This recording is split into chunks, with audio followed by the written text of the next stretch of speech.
Hola, bienvenidos al video del día de hoy, en donde repasaremos la técnica correcta para el lavado de manos, así como su importancia. Existen infecciones relacionadas con la atención sanitaria que se denominan IRAS por sus siglas. Suponen una tremenda carga de enfermedad y van a tener un importante impacto económico en los pacientes y en general en los sistemas sanitarios alrededor del mundo. Pero una buena higiene de manos va a ser una sencilla tarea que, si se realiza en el momento apropiado y de la manera adecuada, va a salvar vidas. Es importante que nos basemos en las directrices sobre higiene de manos en atención sanitaria proporcionadas por la OMS. Lamentablemente, miles de personas van a morir diariamente en todo el mundo a causa de las infecciones contraídas mientras éstas recibían atención sanitaria. Es importante recalcar que las manos van a ser la principal vía de transmisión de gérmenes durante la atención sanitaria, y la higiene de manos va a ser la medida más importante para evitar esta transmisión de gérmenes perjudiciales asociados a la atención sanitaria. Estas directrices van dirigidas sobre todo a los profesionales o dispensadores de servicios en la atención sanitaria o cualquier otra persona que participe directa o indirectamente en la atención de los pacientes. Estas siempre deben mantener la higiene de manos y saber cómo hacerlo correctamente en el momento adecuado. También es de suma importancia que concienticemos a la población en general sobre la importancia de un buen lavado de manos y saber la técnica adecuada. La higiene de manos va a poder realizarse frotando las manos con algún preparado de base alcohólica o lavándolas con agua y jabón. Usando la técnica y el producto adecuado, las manos van a quedar libres de contaminación que puede ser potencialmente nociva y van a ser seguras para la atención al paciente. Es importante que se limpien las manos frotándolas con un desinfectante a base de alcohol como un medio habitual, preferentemente para desinfectar las manos que no estén visiblemente sucias, ya que esto es más rápido, más eficaz y por supuesto mejor tolerado para las manos que lavarlas constantemente con agua y jabón. En caso de que nuestras manos estén visiblemente sucias, se deberá emplear agua y jabón. Nos preguntamos, ¿cuándo es necesario lavarse las manos con agua y jabón? Bueno, es importante que lavemos las manos con agua y jabón cuando éstas estén visiblemente sucias. Pueden estar manchadas de sangre o algún otro fluido corporal, e incluso después de usar el inodoro. También se tiene que hacer cuando se sospeche o se tenga constancia de haber estado expuesto a patógenos que liberan esporas, en particular si existen brotes de Clostridium difficile, y el método preferible va a consistir en lavar las manos con agua y jabón con la técnica correcta. A continuación veremos una breve explicación de la técnica de lavado de manos cuando tenemos que emplear agua y jabón. Bueno, como hemos dicho, hay que lavarse las manos con agua y jabón cuando éstas estén visiblemente sucias o hayamos tenido contacto con fluidos corporales, así como cuando sospechemos de que tuvimos contacto con organismos potencialmente formadores de esporas o algunas otras bacterias. La duración ideal del lavado de manos con agua y jabón es de 40 a 60 segundos.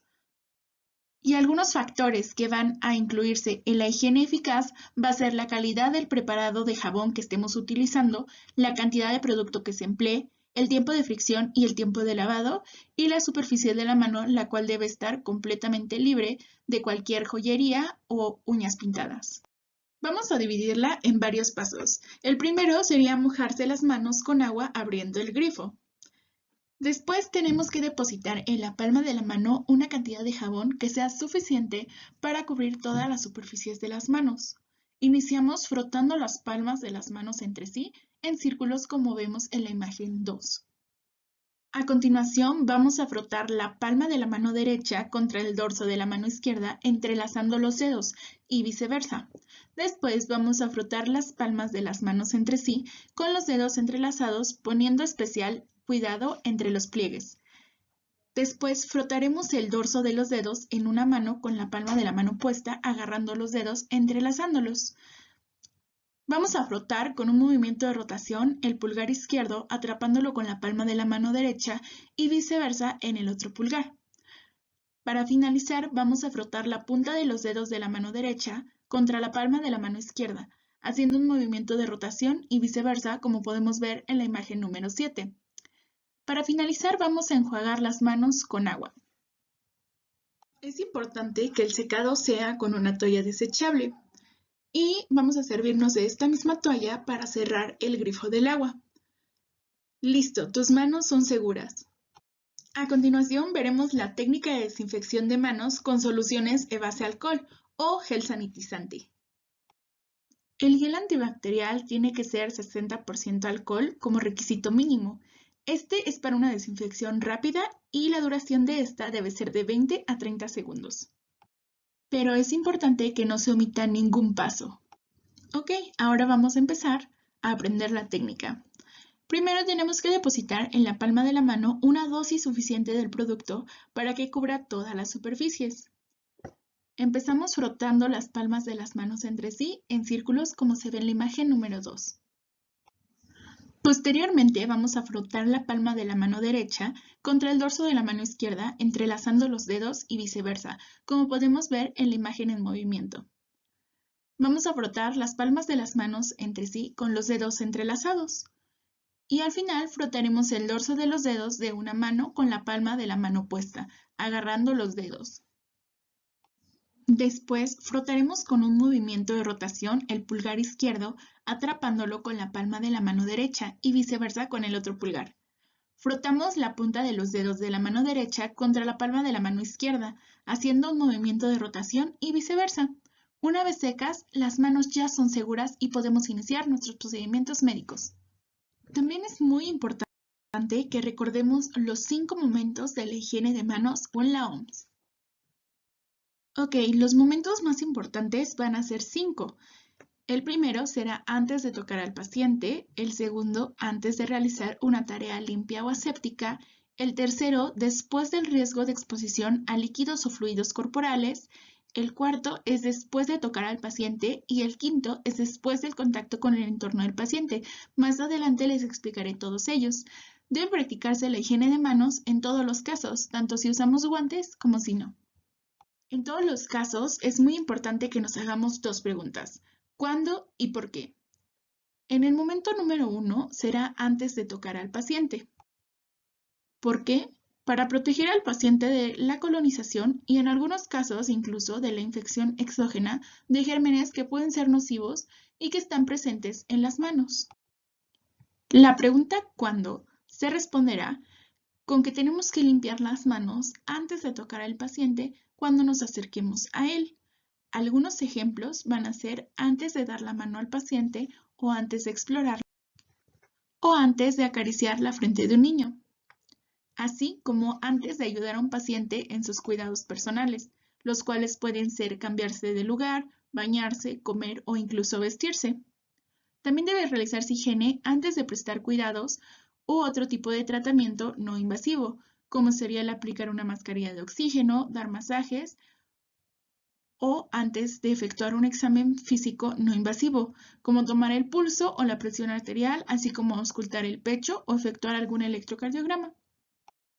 El segundo momento será antes de realizar una tarea limpia y aséptica. ¿Por qué? Para evitar que los gérmenes perjudiciales, incluidos los del paciente y los del cuidador, infecten su organismo.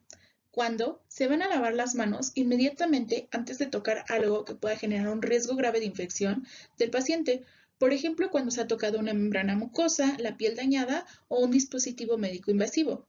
Algunos ejemplos serían antes de cepillar los dientes del paciente, administrarle gotas o colirios en los ojos, practicar con los dedos algún examen vaginal o rectal, examinar su boca, nariz o oídos utilizando o no instrumentos, o introducir un supositorio o pesario o incluso succionar mucosas. También se debe hacer antes de tratar una herida utilizando instrumentos o no, y aplicar pomadas o alguna vesícula o practicar la inyección percutánea o alguna punción.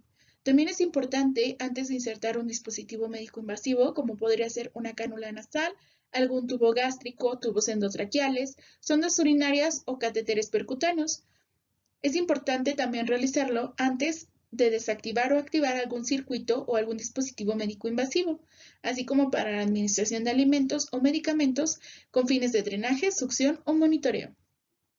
El tercer momento viene después de que tenemos riesgo de exposición a líquidos o fluidos corporales, porque esto es para protegerse de la colonización o infección de gérmenes nocivos del paciente y para evitar la propagación de gérmenes en las instalaciones de atención sanitaria. La pregunta ¿cuándo? Se responde que es en cuanto se finalice cualquier actividad que entre en riesgo de exposición a fluidos corporales o después de quitarse los guantes con los cuales tocamos fluidos corporales.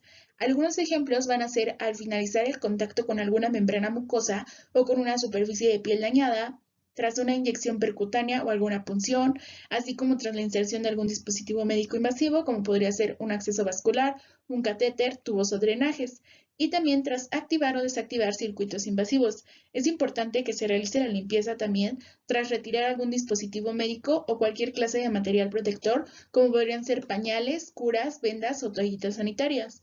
Es importante también que se realice después de manejar alguna muestra que contenga materia orgánica o limpiar excremento o algún otro fluido corporal, así como limpiar las superficies contaminadas o sucias, como podrían ser la ropa de cama que esté manchada, algunas manchas, las prótesis dentales, incluso instrumentos orinales, basílicas e inodoros. El cuarto momento viene después de tocar al paciente. ¿Por qué? Será para protegerse de la colonización de gérmenes del paciente y para evitar la propagación de los mismos. ¿Cuándo? Bueno, las manos deben lavarse únicamente cuando se termine la visita del paciente en este momento y solamente si se va a tratar del último contacto mantenido con este. Algunos ejemplos van a ser después de darle la mano a algún paciente o interactuar con él, después de ayudar al paciente en actividades de la atención personal, como podrían ser cambiarse de lugar, bañarse, pararse, comer o vestirse. Igualmente, después de prestarle cuidados o algún otro tipo de tratamiento no invasivo, como podría ser el cambio de ropa de cama sin mover al paciente, la aplicación de mascarillas de oxígeno o los masajes. También se debe de realizar después de efectuar un examen físico no invasivo, como podría ser después de la toma de pulso o la presión arterial, auscultar el pecho o efectuar algún electrocardiograma. El quinto y último momento, pero no el menos importante, es después de que entramos en contacto con el entorno del paciente. ¿Por qué? Por lo mismo que los demás, para protegerse de la colonización de los gérmenes que pueden estar presentes en las superficies u objetos de las inmediaciones del paciente y para evitar la propagación de estos gérmenes en las instalaciones de la atención sanitaria. Cuando se realiza, después de tocar cualquier objeto o mueble y cuando finalice la visita del paciente sin haberlo tocado, porque entonces estaríamos hablando de otro momento. Algunos ejemplos serían cuando se trate del último contacto con los objetos que están en las inmediaciones, después de las tareas de limpieza, como serían el cambio de sábanas, el sujetar una bandeja de comida, el agarrar la barra de empuje de la cama o el despejar alguna mesita que esté cerca del paciente. También se debe realizar después de prestar algún tipo de asistencia que no involucre tocar al paciente, como ajustar la velocidad de perfusión, limpiar una alarma de monitoreo o incluso cambiar a la tele. Después de mantener también otro tipo de contacto con las superficies u objetos inanimados, apoyarse en una cama, apoyarse en una mesa de noche o una mesita suplementaria. Por último, vamos a revisar el uso de guantes y la higiene de manos, en qué momentos debemos usarlos, en qué momentos no, y cómo incluye en estos la higiene de las manos. Es importante recordar que el uso de guantes no excluye la necesidad de limpiarse las manos y tampoco va a sustituir el lavado correcto de manos. La higiene de manos deberá practicarse siempre que se use apropiadamente y con independencia de las indicaciones respecto al uso de guantes. Debemos quitarnos los guantes para hacer la higiene correcta de manos y después de cada actividad para realizar la higiene también. El uso de guantes únicamente debe llevarse a cabo en casos necesarios. Algunas indicaciones para el uso de guantes estériles va a ser cuando se realicen procedimientos quirúrgicos, cuando se realice un parto vaginal, cuando se realicen procedimientos radiológicos invasivos, accesos vasculares, procedimientos vasculares que involucren, por ejemplo, tubos centrales y durante la preparación de una nutrición parenteral total y agentes quimioterapéuticos. El uso de guantes durante la exploración o para la exploración se recomienda cuando existen posibilidades de tocar sangre o fluidos corporales, así como secreciones, excreciones u objetos que estén visiblemente manchados o contaminados de fluidos corporales. También se realiza cuando hay una exposición directa al paciente, la cual puede ser contacto con sangre, con alguna membrana mucosa o incluso la piel dañada, porque puede haber una potencial presencia de microorganismos que pueden ser infecciosos y potencialmente peligrosos. Así como cuando hacemos la succión de sistemas de tubos endotraqueales que no estén cerrados, exámenes pélvicos, vaginales o incluso la interrupción de inserciones venosas. Se recomiendan también cuando hay una exposición indirecta al paciente, en la cual puede ser la evacuación de algún recipiente que se usó para vómitos, para orina, el manejo o limpieza de instrumentos, el manejo de los residuos, la limpieza de superficies o incluso de objetos sucios que estén de líquidos corporales. El uso de guantes no está indicado cuando no existe un riesgo potencial de exposición a sangre o fluidos corporales o a un entorno contaminado. Por ejemplo, cuando tenemos una exposición directa al paciente sin riesgo, como sería tomar la presión arterial, la temperatura, el pulso, realizar inyecciones subcutáneas o intramusculares, bañar o vestir al paciente, transportarlo, ayudarlo a moverse o algún cuidado de ojos o oídos si es que no existen secreciones o la manipulación de algún catéter en ausencia de fugas de sangre. También no se recomienda cuando hay una exposición indirecta al paciente sin alguna causa específica, como puede ser al usar el teléfono, anotar algunos datos en las gráficas del paciente, administrar medicamentos por una vía oral, distribuir o recoger bandejas de comida, quitar o cambiar las sábanas de la cama, conectar al paciente a aparatos de ventilación no invasivos o a cánulas de oxígeno, o así como cuando desplazamos los muebles en la habitación del paciente. Vamos a hacer algún breve resumen de las recomendaciones generales. Las más importantes van a ser cuidar las manos aplicando regularmente una crema o una loción protectora como mínimo una vez al día, esto para evitar cualquier daño o lesión a nuestras manos. También es importante que no se laven las manos frecuentemente con agua y jabón inmediatamente antes o después de frotarlas con alcohol. No se debe utilizar agua caliente para lavarse las manos y tampoco debe frotarse las manos con desinfectante después de lavárselas y dejarlas secar completamente antes de ponernos guantes. Es importante que tengamos las uñas bien cortadas, dejar secar las manos antes del uso de guantes y sobre todo no usar uñas postizas, esmaltes o alguna joyería que nos interrumpa el lavado de manos. Muchas gracias por ver este video y espero que hayamos aprendido bastante sobre el lavado de manos. Con el siguiente tema, yo les voy a hablar sobre la colocación y retiro de equipo de protección en el personal de la salud. Para empezar, tenemos que definir qué es un equipo de protección personal, y este se define como todo equipo, aparato o dispositivo especialmente proyectado y fabricado para preservar el cuerpo humano, todo o alguna parte de riesgos específicos de accidentes de trabajo o enfermedades profesionales. Y esta es una herramienta que limita el riesgo de contagio en el personal de la salud, y en este caso que involucra en la atención en pacientes sospechosos o con diagnósticos de COVID-19. El equipo de protección personal para la atención de pacientes con sospecha o diagnóstico de COVID incluye cubrebocas quirúrgico triple capa, respirador N95 o sus equivalentes, protección ocular con gogles o careta, gorro desechable, bata de manga larga impermeable, desechable o de algodón, guantes de látex o nitrilo desechables, y a continuación más adelante les voy a explicar en qué consiste cada uno de ellos. Aquí tenemos en la descripción las especificaciones de las técnicas de los equipos de protección personal. Tenemos las soluciones a base de alcohol. Estas se utilizan para las manos y no requieren enjuague, formulado a base de alcohol etílico o isopropílico de 61 a 82%, adicionado con humectantes y emolientes, que no deje residuo y que cuente con aprobación de autoridad sanitaria competente. El uso de las caretas, estas se usan para la protección facial con mica transparente, anti-implante, y utilizan arneses ajustables a la cabeza y son ergonómicas. También se pueden utilizar los gogles para la seguridad en los ojos. Son ergonómicos con armazón de vinil, con lente transparente de policarbonato o plástico. Normalmente son resistentes a impactos. También se puede emplear el uso de gorros de tela no teñido de propileno, desechable, impermeable a la penetración de líquidos y fluidos, y suelen ser elásticos para los ajustes alrededor de la cabeza y normalmente suelen ser desechables. Guantes no estériles de látex o nitrilo para la exploración. También se puede emplear el uso de batas de manga larga impermeable desechables.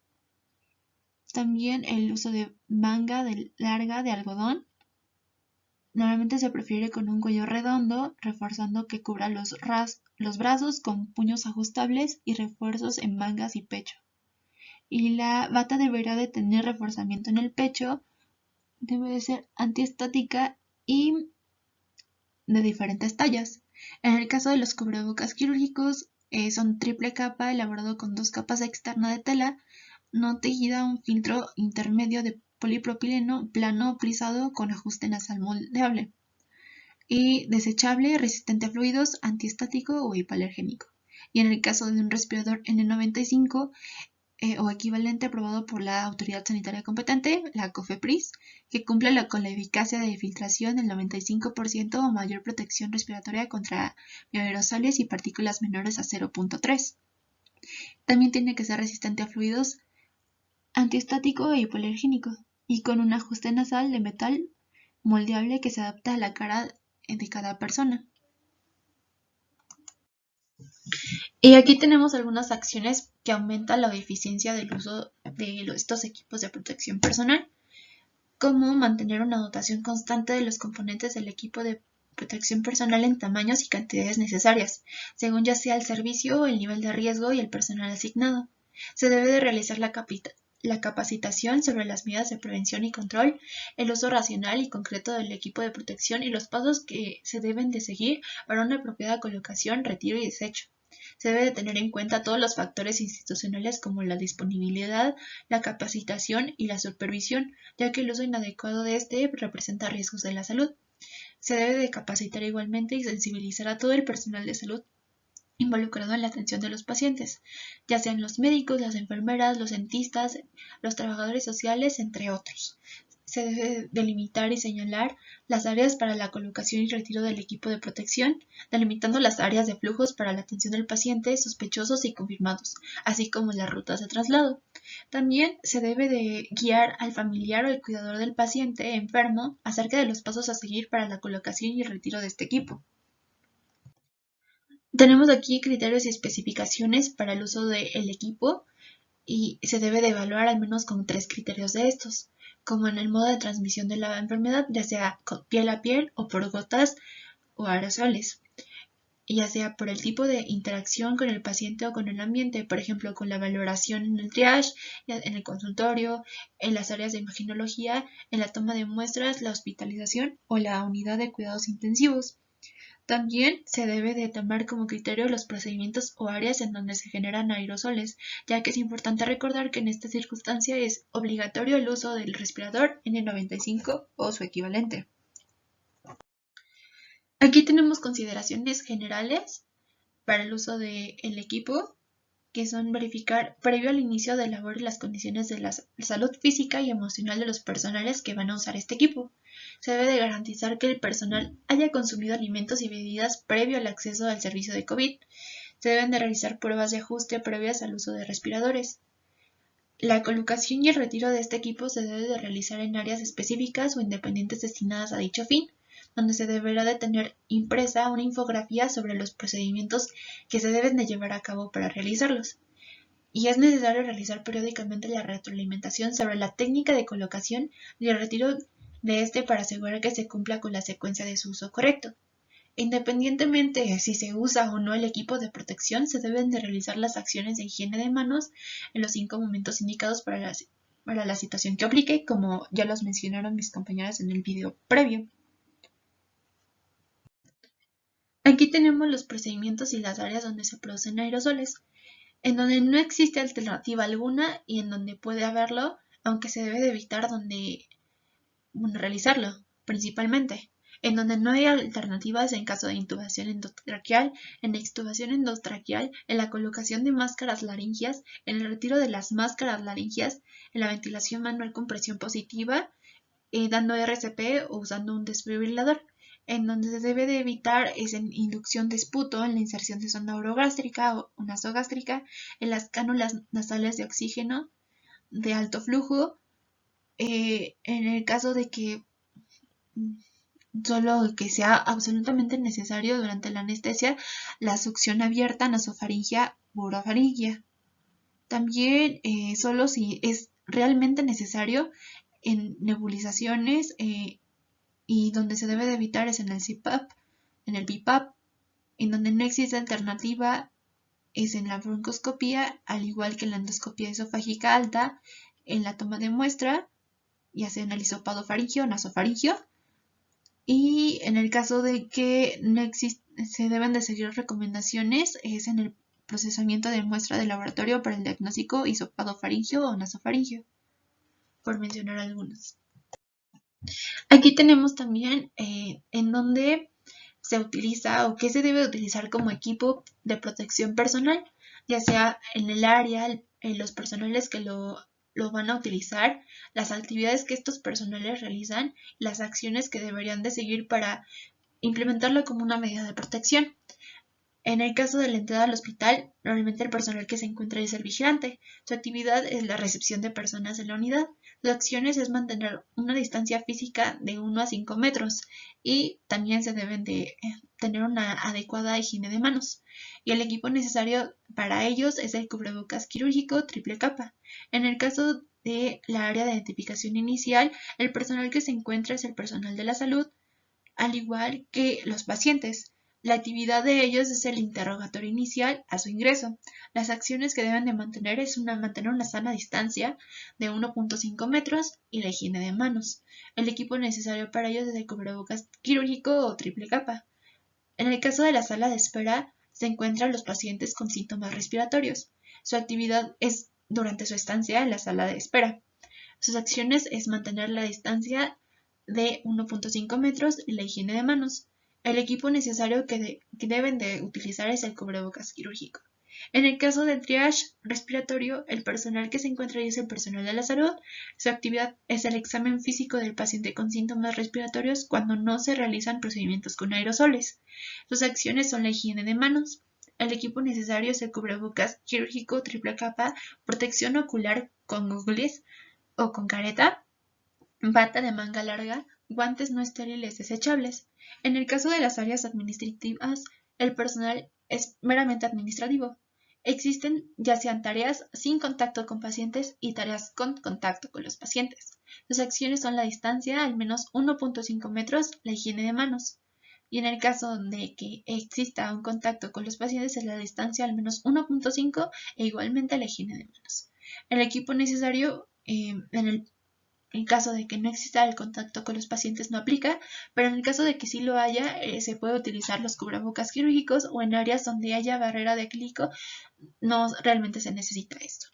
En el caso de toma de muestras de hisopado o exudado nasofaringio o el procesamiento de muestras, el personal que se encuentra ahí es el personal de salud y de laboratorio.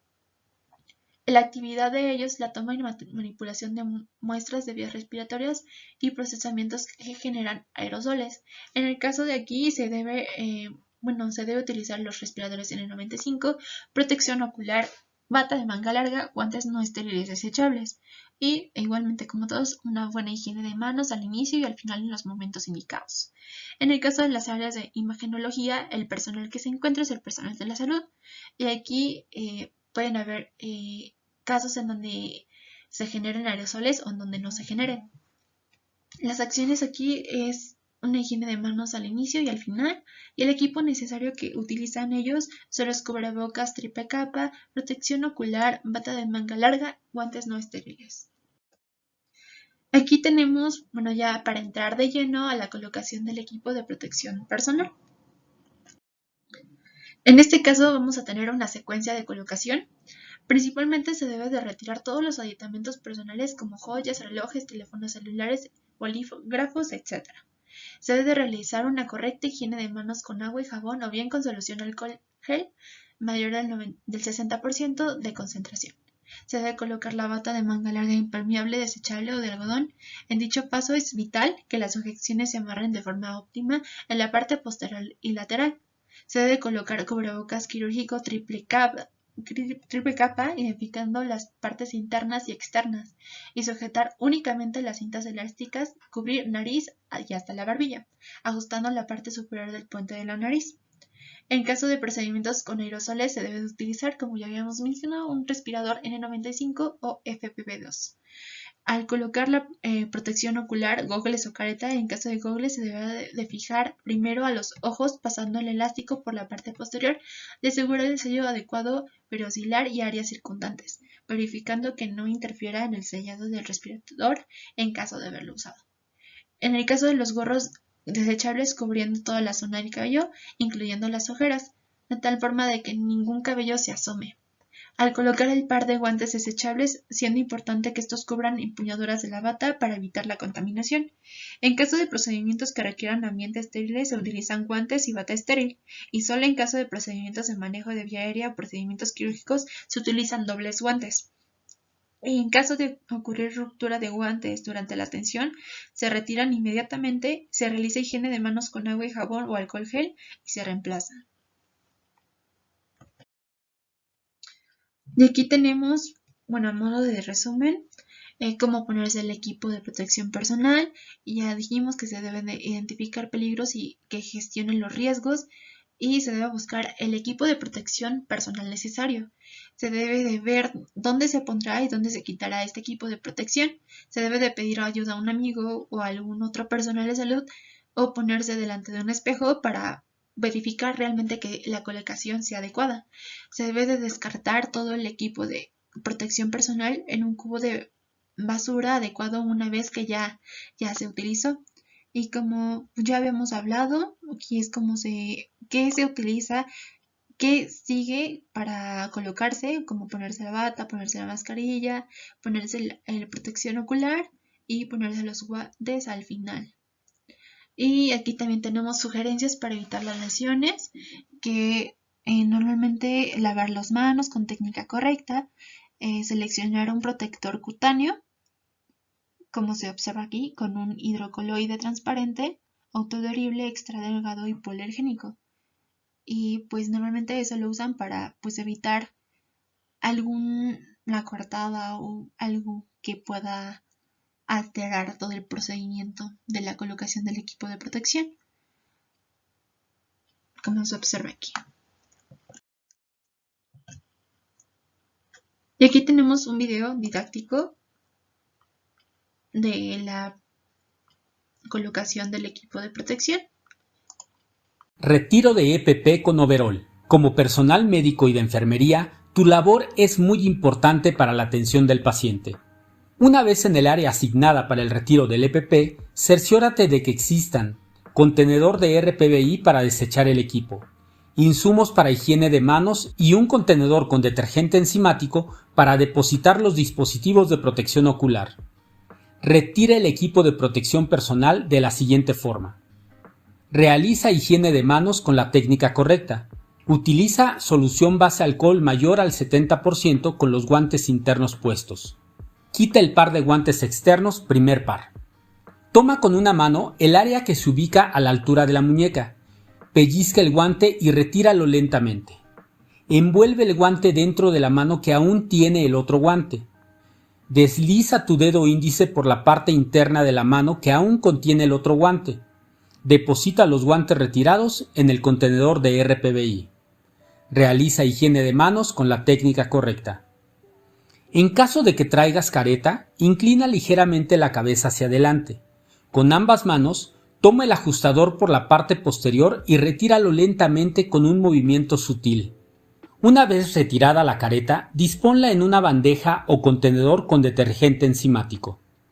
Realiza higiene de manos con la técnica correcta. Retire el overol.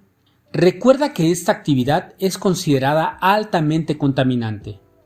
Con extremo cuidado, sin manipular la parte externa, desliza el cierre hasta la parte inferior.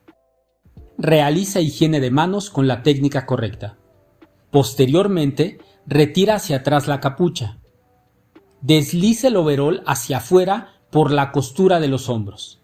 Con las manos hacia atrás, jala la capucha y enrolla hacia la parte externa el overol cuidadosamente hasta la cintura. No toques la parte externa del overol, ni expongas tu ropa a este, ya que se encuentra potencialmente contaminado. El overol debe cubrir las manos a la altura de los antebrazos. Continúa deslizándolo y enrollándolo hacia abajo, hasta llegar a las rodillas. En este momento, puedes sentarte para facilitar su retiro. Desliza el overol de forma continua enrollándolo en sí mismo hasta llegar a los pies y retirarlo. Ponte de pie y retira completamente la parte que cubre los antebrazos. Una vez retirado el overol, disponlo en el contenedor de RPBI. Realiza higiene de manos con la técnica correcta. Quita el gorro. Inclina la cabeza ligeramente hacia adelante. Sujeta de la parte posterior y retira en un solo movimiento uniforme y suave, llevándolo hacia el frente, y deséchalo en el contenedor de RPBI. Realiza higiene de manos con la técnica correcta. Si elegiste utilizar las gafas de seguridad Goggles, toma la liga sujetadora o las varillas de la parte posterior con ambas manos y retira cuidadosamente, inclinando la cabeza ligeramente hacia adelante. Recuerda que pueden estar contaminadas en la parte frontal. Deposítalas en el contenedor con el detergente enzimático. Realiza higiene de manos con la técnica correcta. Retira el respirador N95. Inclina la cabeza ligeramente hacia adelante. Primero, quita la liga superior y posteriormente retira la liga que se encuentra ubicada a la altura del cuello. Realiza este movimiento de manera uniforme y segura. Desecha el respirador en el contenedor de RPBI. Realiza higiene de manos con la técnica correcta. Quita el par de guantes interno, segundo y último par. Toma con una mano el área que se ubica a la altura de la muñeca. Pellizca el guante y retira lentamente. Envuelve el guante dentro de la mano contraria, que aún tiene el primer guante. Desliza tu dedo índice por la parte interna de la mano que aún tiene el primer guante. Retira lentamente. Desecha en el contenedor de RPBI. Realiza higiene de manos con la técnica correcta, preferentemente con agua y jabón, ya que las manos podrían estar visiblemente sucias por el residuo de los guantes. De no ser posible, utiliza solución base alcohol mayor al 70%. En caso extremo, de hacer uso del sanitario y tener que regresar al área de trabajo con pacientes COVID-19, se deberá utilizar otro EPP. Proceso de desinfección de gafas de seguridad Goggles o careta protectora. Después de haber realizado el proceso de limpieza con el detergente enzimático, deposítalas en la solución de hipoclorito de sodio al 0.1%.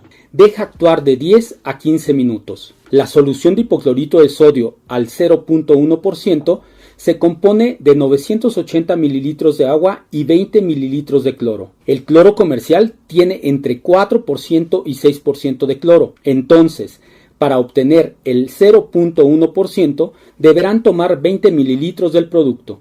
Al retirar los gogles o careta del hipoclorito de sodio, aclara con agua, seca y deposita en un contenedor de material limpio. En el caso de que no cuentes con un contenedor con hipoclorito de sodio, dispón de gasas y una solución de alcohol al 70%. Rocía las gasas o careta con la solución de base alcohol al 70%.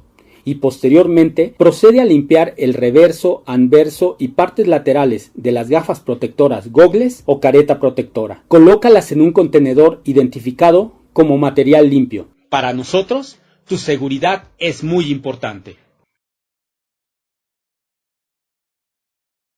Y bueno, continuando con el retiro de equipo de protección, así como tenemos una secuencia para la colocación, tenemos una secuencia para el retiro de este equipo de protección. Aquí tenemos que la ropa y el equipo reutilizable se recomienda lavar a máquina con agua caliente, normalmente de 60 a 90 grados, y detergente de ropa. Aunque se debe de tener en cuenta que esto es uno de los momentos de mayor riesgo donde existe contaminación, y es de suma importancia tomar en cuenta los siguientes puntos.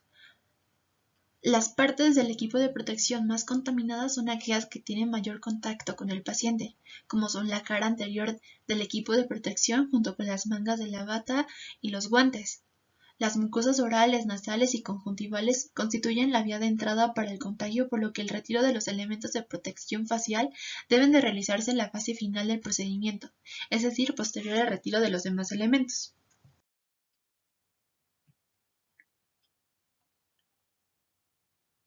Una vez usados los componentes del equipo de protección personal, se deben de retirarse con la secuencia de retiro, y estos son: 1. Realizar la desinfección de guantes previo a su retiro con solución a base de alcohol gel mayor a 60% o con toallitas alcoholadas.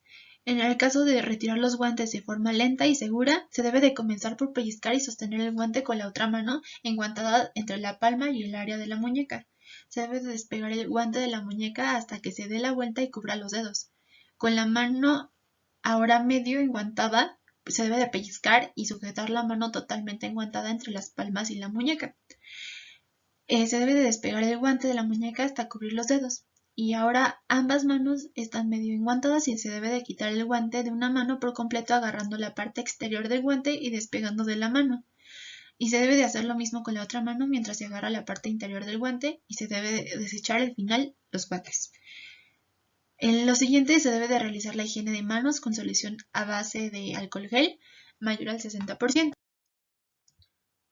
Se debe de retirar la bata de forma lenta y cuidadosa de la siguiente forma. Se debe de tomar la tela cercana a los velcros y se debe de retirar suavemente para separarlos o desatar los nudos de las cintillas. Se debe de tomar la cinta larga de la cintura y se debe de tirar para desarmar la bata. Se debe de realizar movimientos circulares con los hombros hacia adelante tratando de deslizar la bata por los hombros y los brazos. Y con la mano dominante se debe de introducir los dedos por debajo del puño contrario y extraer la parte de la manga para cubrir la mano. Con la mano cubierta tirar de la manga contraria para cubrir la mano visible. Se deben de ubicar las manos al centro y enrollar la bata sobre sí misma envolviendo la parte externa y sacar las manos solo tocando la parte interna de la bata. Al final se debe desechar la bata o depositarla en el contenedor de la lavandería. Y igualmente se debe realizar higiene de manos con solución a base de alcohol gel mayor al 60%.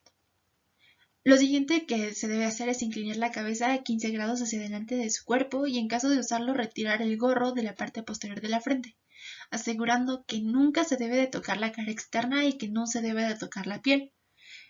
Después de este punto se debe realizar higiene de manos con solución a base de alcohol gel mayor al 60%. Lo siguiente que se debe hacer es inclinar la cabeza 15 grados hacia adelante y retirar lentamente los gogles o careta, tomando con cuidado el elástico de la parte posterior y se debe colocar con cuidado las gafas en el recipiente correspondiente a su limpieza o desinfección en la sella. Lo siguiente se debe de realizar higiene de manos igualmente con solución a base de alcohol gel mayor al 60%. Lo siguiente que se debe hacer es retirar el cubrebocas quirúrgico inclinando la cabeza 15 grados hacia adelante, sujetando solo el elástico y evitando tocar la piel o parte externa del cubrebocas. Y al final se debe de realizar higiene de manos con agua y jabón o con solución alcohol gel mayor al 60%. Y para hacerlo más didáctico, incluye aquí este video sobre el retiro del equipo de protección. Retiro de EPP con overol. Como personal médico y de enfermería, tu labor es muy importante para la atención del paciente. Una vez en el área asignada para el retiro del EPP, cerciórate de que existan contenedor de RPBI para desechar el equipo, insumos para higiene de manos y un contenedor con detergente enzimático para depositar los dispositivos de protección ocular. Retira el equipo de protección personal de la siguiente forma. Realiza higiene de manos con la técnica correcta. Utiliza solución base alcohol mayor al 70% con los guantes internos puestos. Quita el par de guantes externos, primer par. Toma con una mano el área que se ubica a la altura de la muñeca. Pellizca el guante y retíralo lentamente. Envuelve el guante dentro de la mano que aún tiene el otro guante. Desliza tu dedo índice por la parte interna de la mano que aún contiene el otro guante. Deposita los guantes retirados en el contenedor de RPBI. Realiza higiene de manos con la técnica correcta. En caso de que traigas careta, inclina ligeramente la cabeza hacia adelante. Con ambas manos, toma el ajustador por la parte posterior y retíralo lentamente con un movimiento sutil. Una vez retirada la careta, disponla en una bandeja o contenedor con detergente enzimático. Realiza higiene de manos con la técnica correcta. Retire el overol. Recuerda que esta actividad es considerada altamente contaminante.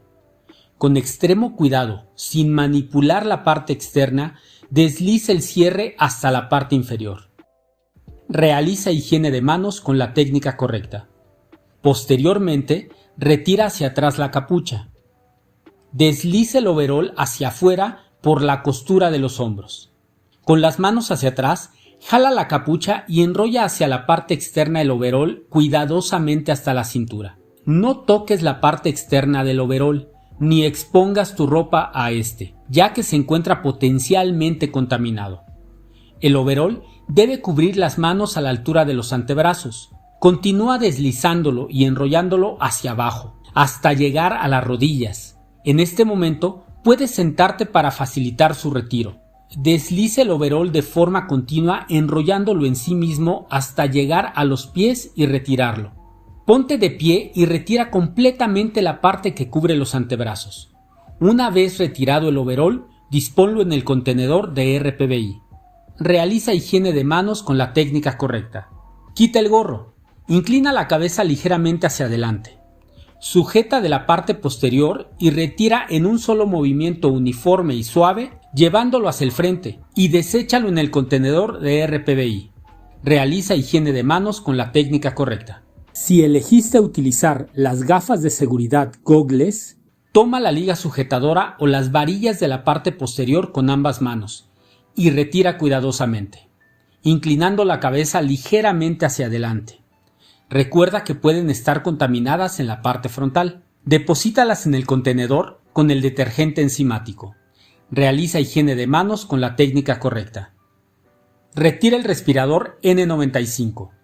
Inclina la cabeza ligeramente hacia adelante. Primero, quita la liga superior y posteriormente retira la liga que se encuentra ubicada a la altura del cuello. Realiza este movimiento de manera uniforme y segura.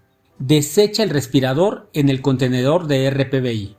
Realiza higiene de manos con la técnica correcta. Quita el par de guantes interno, segundo y último par. Toma con una mano el área que se ubica a la altura de la muñeca. Pellizca el guante y retira lentamente. Envuelve el guante dentro de la mano contraria, que aún tiene el primer guante. Desliza tu dedo índice por la parte interna de la mano que aún tiene el primer guante. Retira lentamente. Desecha en el contenedor de RPBI. Realiza higiene de manos con la técnica correcta, preferentemente con agua y jabón, ya que las manos podrían estar visiblemente sucias por el residuo de los guantes. De no ser posible, utiliza solución base alcohol mayor al 70%. En caso extremo, de hacer uso del sanitario y tener que regresar al área de trabajo con pacientes COVID-19, se deberá utilizar otro EPP. Proceso de desinfección de gafas de seguridad Goggles o careta protectora. Después de haber realizado el proceso de limpieza con el detergente enzimático, deposítalas en la solución de hipoclorito de sodio al 0.1%. Deja actuar de 10 a 15 minutos. La solución de hipoclorito de sodio al 0.1% se compone de 980 mililitros de agua y 20 mililitros de cloro. El cloro comercial tiene entre 4% y 6% de cloro. Entonces, para obtener el 0.1%, deberán tomar 20 mililitros del producto. Al retirar los gogles o careta del hipoclorito de sodio, aclara con agua, seca y deposita en un contenedor de material limpio. En el caso de que no cuentes con un contenedor con hipoclorito de sodio, dispón de gasas y una solución de alcohol al 70%. Rocía las gasas o careta con la solución de base alcohol al 70%. Y posteriormente procede a limpiar el reverso, anverso y partes laterales de las gafas protectoras Goggles o careta protectora. Colócalas en un contenedor identificado como material limpio. Para nosotros, tu seguridad es muy importante. Y esto sería todo. Muchas gracias.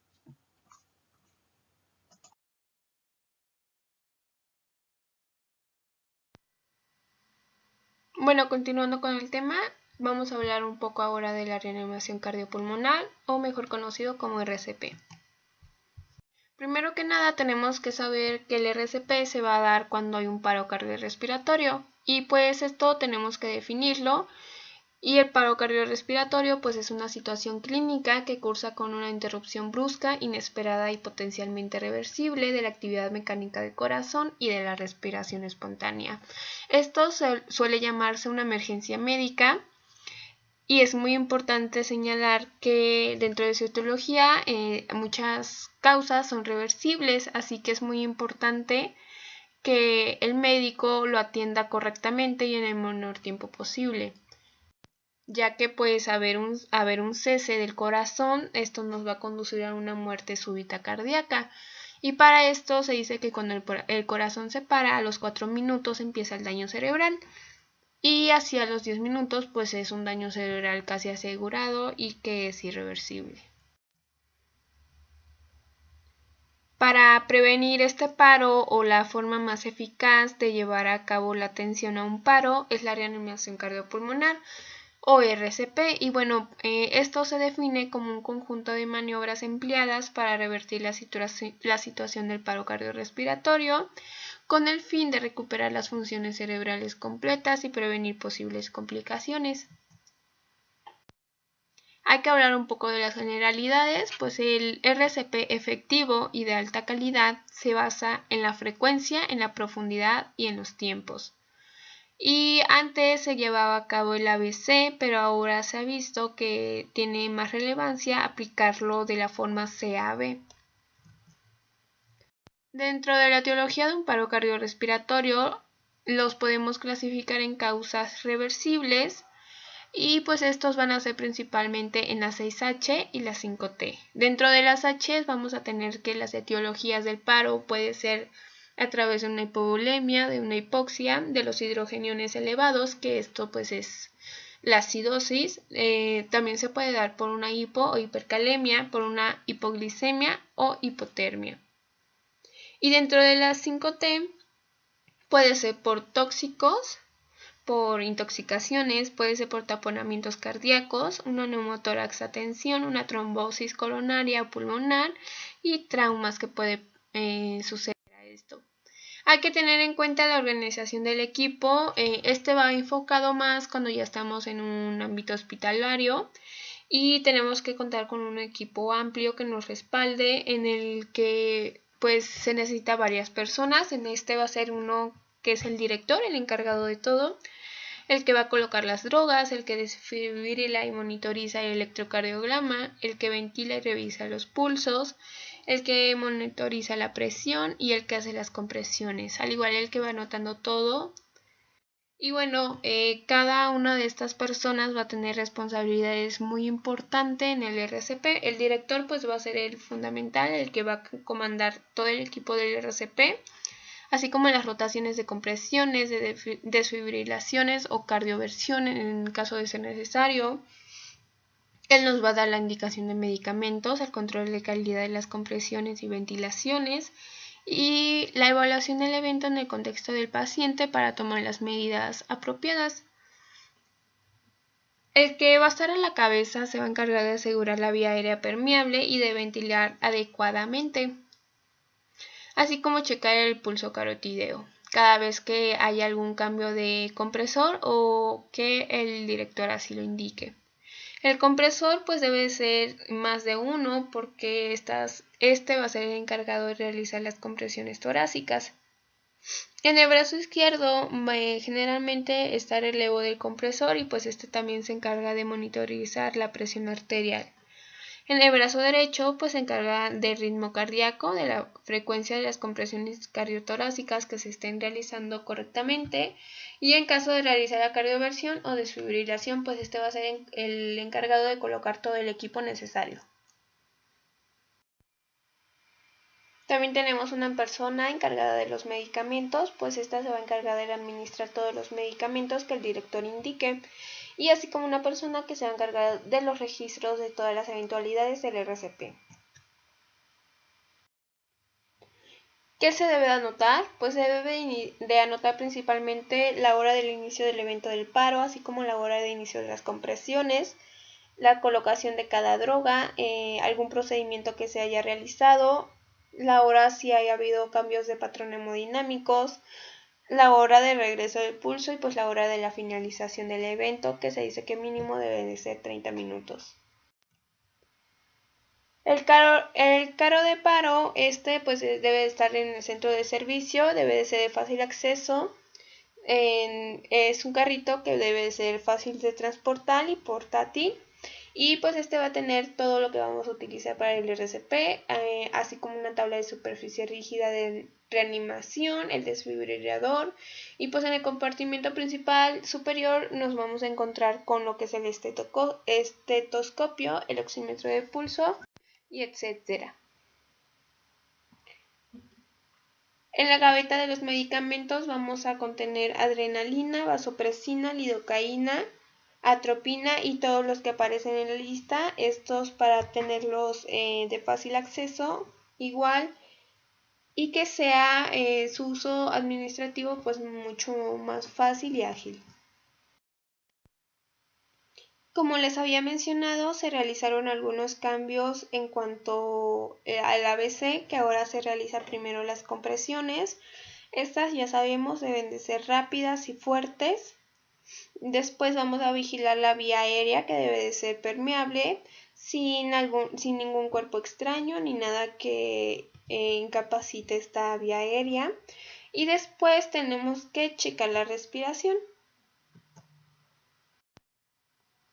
También conocemos la cadena de supervivencia. Bueno, la cadena de supervivencia, en primera instancia tenemos que dar un reconocimiento de RCP, esto pues ver si el paciente tiene un paro cardiorrespiratorio y así activar inmediatamente una respuesta de emergencia.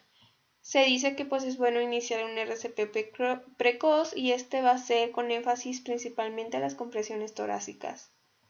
Después, en el caso de tenerlo a la mano, la desfibrilación rápida. Después el soporte vital avanzado efectivo, que pues este ya se refiere más en un ámbito hospitalario. Y los cuidados integrados posparo cardíaco para prevenir posibles alteraciones o complicaciones que pueda presentar. Entonces el sistema vital básico va a ser principalmente en compresiones de 30 y 2 ventilaciones, pero primero observemos el algoritmo. El algoritmo aquí nos dice que primero tenemos que revisar que la persona no responda y que no respire o que respire anormalmente, es decir, cuando jadea o se ve bloqueada la respiración. Cuando esto sucede, tenemos que activar el sistema de respuesta de emergencias y en caso de tener un desfibrilador, pues utilizarlo y repetir cada minuto. En caso de no, vamos a iniciar con los ciclos de RCP, que es comprimir fuerte y comprimir rápido. Como ya les mencioné, este se va a fundamentar en compresiones de 30 por 2 de ventilación y va a ser a una frecuencia de 100 compresiones por minuto. Vamos a tener que tener principalmente 5 centímetros de profundidad al realizar estas compresiones. Tenemos que tomar en cuenta minimizar interrupciones, ya que una vez que se inician estas compresiones deben de llevar un ritmo para que sean efectivos y el pulso se debe checar al inicio cada 10 segundos. Tenemos que valorar el nivel de conciencia del paciente. Esto se suele decir que podemos acudir suavemente a los hombros del paciente y preguntarle en voz alta si se encuentra bien. Y bueno, respecto a esto podemos clasificar a nuestro paciente en un estado de alerta, que es el paciente que pues se encuentra despierto y que habla con nosotros y que aunque puede estar desorientado, pues sí tiene comunicación directa. La somnolencia es cuando solamente responde a estímulos verbales. El estupor pues responde a estímulos dolorosos cuando le apretamos el brazo al paciente, puede ser, y pues coma cuando no tenemos ninguna respuesta. Ubicando ya el estado de nivel de conciencia del paciente, vamos a clasificarlo que si la víctima está consciente, lo vamos a dejar en una posición segura. Vamos a tratar de averiguar el problema que tiene, así como la ayuda que necesita y reevaluarlo con regularidad, pues esto nos referimos a que siga en un estado de conciencia orientado. Podemos utilizar la escala de Glasgow para medir esto. Y bueno, es muy importante descartar una posible hemorragia grave y profusa o algún cuerpo extraño que esté obstruyendo la vía aérea. Cuando el paciente no responde, tenemos que pedir ayuda. Bueno, y hablando de soporte vital básico, tenemos para la vía aérea, para abrir la vía aérea, tenemos una maniobra de frente-mentón. pues esta se va a colocar a la víctima boca arriba. Vamos a apoyar la mano sobre la cabeza, inclinándola un poco hacia atrás, y con la otra mano vamos a utilizar las yemas de los dedos y vamos a elevar un poco el mentón.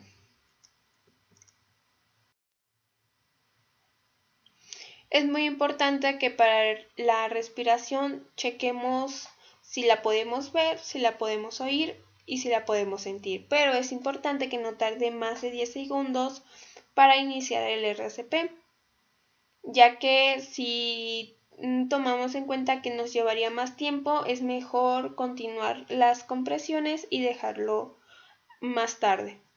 Y bueno, tenemos que ver si hay movimientos del pecho, oír si hay algunos ruidos respiratorios y sentir el aire de la mejilla.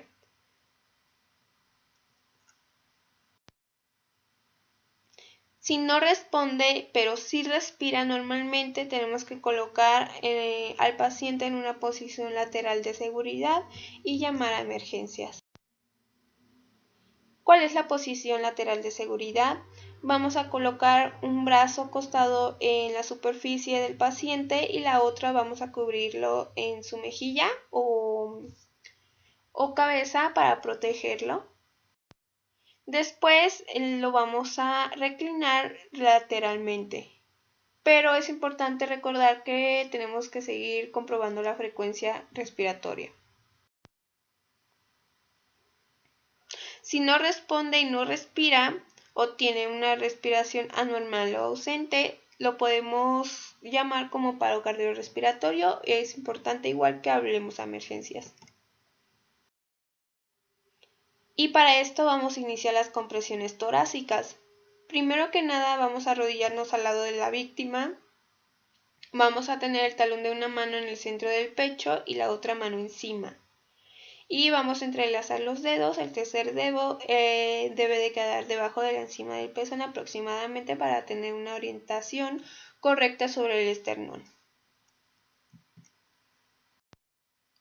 Vamos a iniciar con 30 compresiones torácicas. Hay que recordar que los brazos deben de estar rectos y la compresión torácica va a ser a un ritmo mínimo de 100 por minuto con una profundidad de 5 minutos y debe de haber un igual de tiempo de compresión y descompresión, ya que esto es fundamental para que una compresión torácica se llame efectiva. Es decir, así como comprimimos, así debe de observar el paciente cómo es la descompresión. Y pues bueno, tenemos que reducir el máximo de las interrupciones de las compresiones torácicas, porque como ya se los mencioné, para que esto sea efectivo, es importante que sea realizado de una manera muy correcta. Vamos a realizar 2 ventilaciones de rescate por cada 30 compresiones y para esto vamos a abrir la vía aérea con la maniobra de frente-mentón que ya se mencionó. Vamos a pinzar la nariz y permitir que la boca se abra para manteniendo el mentón elevado. Vamos a inspirar y colocar los labios alrededor de la boca. Y deben de ser 2 ventilaciones, no más de 5 segundos en total al realizar estas ventilaciones. Vamos a insuflar el aire y observar el pecho que se eleva durante un segundo para que se llame una respiración de rescate efectiva. Manteniendo la maniobra frente-mentón se va a observar el pecho descendiendo conforme el aire sale. Y así vamos a continuar con las compresiones torácicas y las respiraciones de rescate en una relación 30-2, es decir, 30 compresiones, 2 ventilaciones.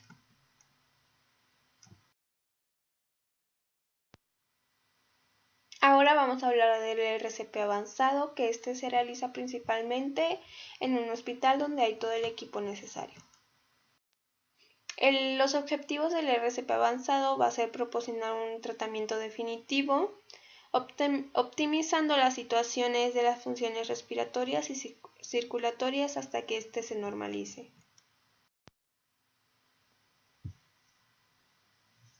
Vamos a iniciar con el RCP, se va aquí iniciar a administrar oxígeno y conectar al monitor o desfibrilador. Vamos a comprobar el ritmo que tenga el paciente, así como el RCP continuando y monitorizando que se haga correctamente. Al igual que vamos a tener un tratamiento farmacológico, vamos a obtener una vía de acceso intravenosa principalmente. Vamos a contar con la epinefrina, que se va a dar una dosis cada 3 a 5 minutos, la amiodarona para la fibrilación ventricular, y bueno, vamos a considerar un dispositivo avanzado para la vía aérea en caso de ser necesario. Los elementos del RCP avanzado va a ser el equipo de desfibrilación, las drogas o medicamentos, que va a ser principalmente a base de vasopresores y antirrítmicos, y pues el manejo avanzado de la vía aérea, todo el equipo necesario. Es importante mencionar que tenemos dos tipos de desfibriladores externos: los monofásicos, que estos son los clásicos y que tienen corriente de un solo sentido y nos va a dar una energía de 30. En cambio, los bifásicos son los nuevos desfibriladores, tienen corriente de 2 sentidos, nos van a dar una energía de 200, tiene una menor dosis de energía necesaria, pero esto nos va a ayudar a un menor daño cardíaco.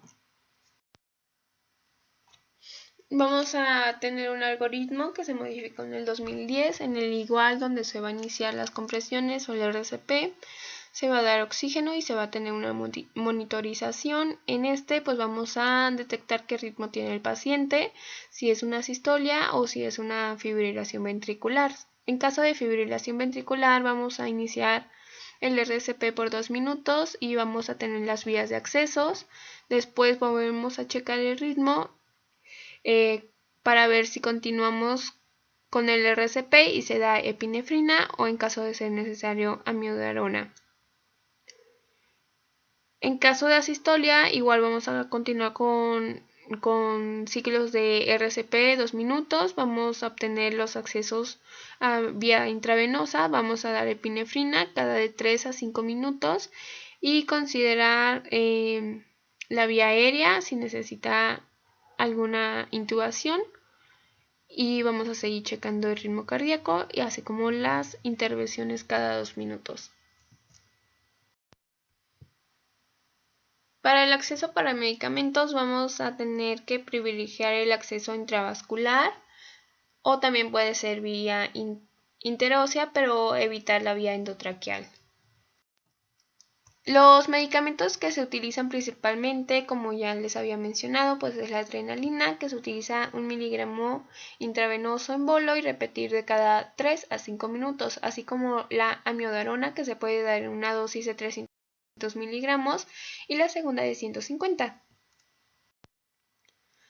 También podemos utilizar lo que es dopamina, dobutamina, noradrenalina, fenilefrina y metalanina. Y pues estas tienen presentaciones y dosis características como se muestra en la imagen. Y bueno, esto fue un poco acerca del RCP básico y avanzado principalmente. Gracias.